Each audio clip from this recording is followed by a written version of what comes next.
Selamat tengah hari. Bertemu lagi kita di ringkas edisi 8 April 2021. Kita teruskan dengan laporan ini.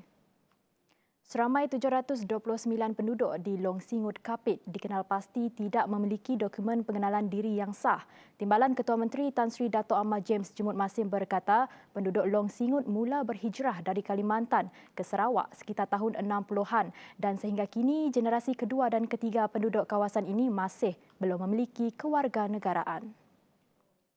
Tindakan segera kerajaan diperlukan menerusi Jabatan Pendaftaran Negara JPN bagi membantu penduduk Long Singut. Selain sukar mencari pekerjaan, anak-anak di kawasan ini juga tidak dapat melanjutkan pelajaran ke peringkat lebih tinggi walaupun mempunyai keputusan sijil pelajaran Malaysia yang memberangsangkan. Oleh itu, pihak JPN diharap dapat memberi kerjasama dengan menghantar pasukan khas mereka ke Long Singut dalam waktu terdekat. Terdahulu, James yang juga ahli Dewan Undangan Negeri Baleh sempat melawat dan membuat tinjauan di tapak cadangan CIQ Long Singut bagi mengawal aktiviti rentas sempadan ke Malaysia.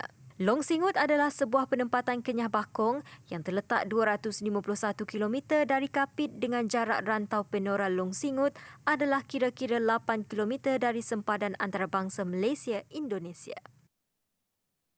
Terdapat 3 lagi kawasan di Sarawak dikenakan arahan Perintah Kawalan Pergerakan diperketatkan PKPD bermula hari ini 8 April hingga 21 April 2021.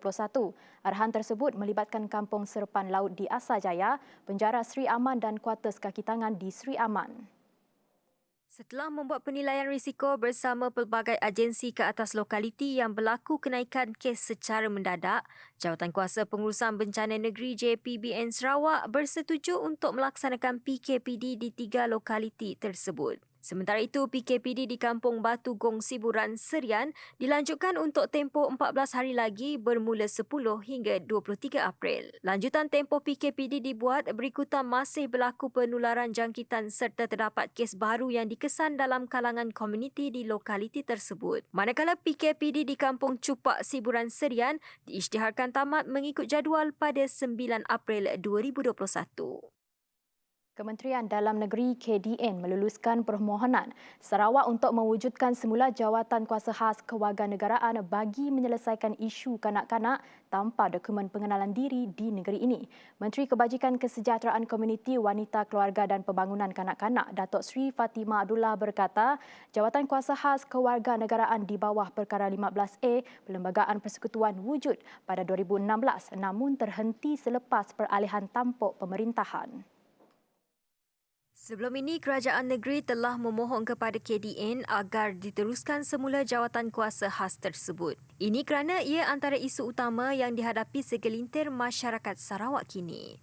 Jadi ini yang sangat penting. The longer you delay to approve or disapprove itu, the child is growing older and older by day, and the problems that the child face is not going to be decreasing, it's going to be more and more. So the speed is of utmost importance.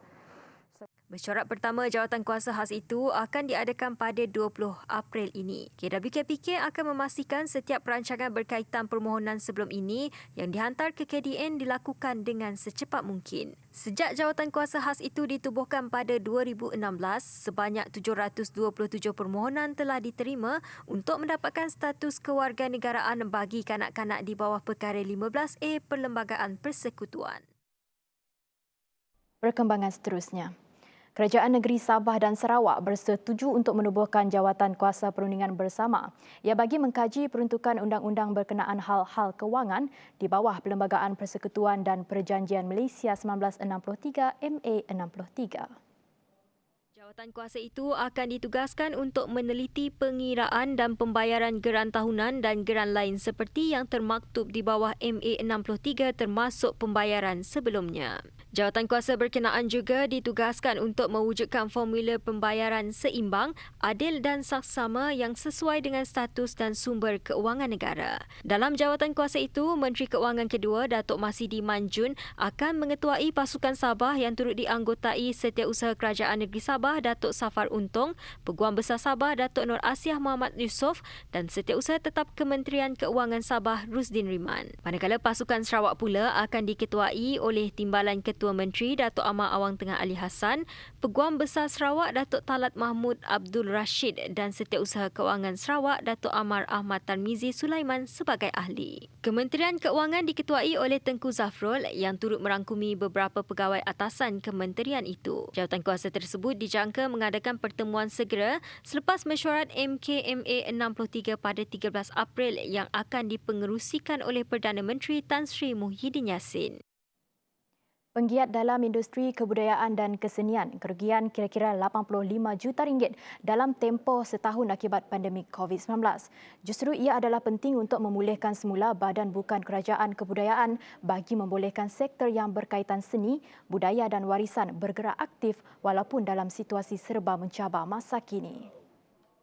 Menteri Pelancongan Seni dan Budaya Datuk Sri Nancy Shukri menyatakan sebanyak 2.21 juta ringgit diperuntukkan kepada 217 NGO pada tahun lepas bagi menyemarakkan industri seni, budaya dan warisan. Daripada jumlah keseluruhan peruntukan yang diluluskan Jawatankuasa Panel Penilai Kebudayaan Kementerian Pelancongan Seni dan Budaya itu, 1.63 juta ringgit adalah untuk 30 permohonan bantuan kegiatan persatuan, manakala RM582,500 disalurkan kepada 187 persatuan yang terkesan akibat pandemik COVID-19. Jelasnya lagi, bagi membolehkan NGO kebudayaan bergerak aktif semula dalam situasi mencabar ketika ini, sesi libat urus perlu diadakan secara berperingkat bagi memberi peluang kepada NGO dan MOTEK berkongsi pendapat serta bertukar pandangan. Dalam sesi libat urus yang telah diadakan antara NGO berkaitan, yang hadir adalah Persatuan Seni Bangsawan Bintang Timur, Persatuan Seni dan Teater Selangor, Persatuan Pemuzik Malaysia dan Persatuan Karyawan Malaysia. Sementara itu, bagi cadangan yang disuarakan sektor seni persembahan yang mahu lebih penonton fizikal iaitu sekurang-kurangnya 50% kapasiti, Nancy berkata keperluan itu bergantung kepada situasi COVID-19 dan kelonggaran prosedur operasi standard SOP bagi aktiviti persembahan. Dalam pada itu, mengenai cadangan wakil industri muzik agar dana disuntik oleh Kementerian Komunikasi dan Multimedia KKMM dan MOTEK supaya persembahan muzik di hotel diaktifkan semula akan diteliti sebelum diusulkan kepada KKMM. Perbadanan Kemajuan Filem Nasional Malaysia (FINAS) mahu merangkas strategi bagi menyepadukan tindakan oleh pihak kerajaan dan swasta dalam usaha membantras aktiviti cetak rompak, khususnya bagi industri media. Timbalan pengerusinya Datuk Norman Abdul Halim berkata perkara itu akan dibincangkan dalam mesyuarat ahli lembaga FINAS yang akan diadakan pada 15 April ini.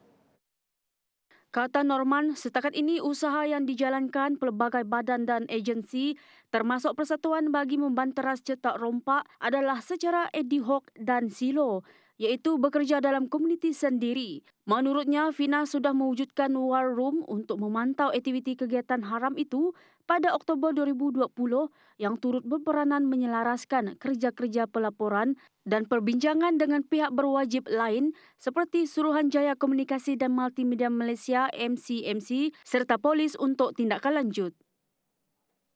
Laporan itu tadi mengakhiri ringkas TVS untuk jam ini dan pastikan anda tidak terlepas perkembangan terkini dan semasa hanya di Utama jam 8 malam nanti. Sehingga kita berjumpa lagi, salam hormat semua.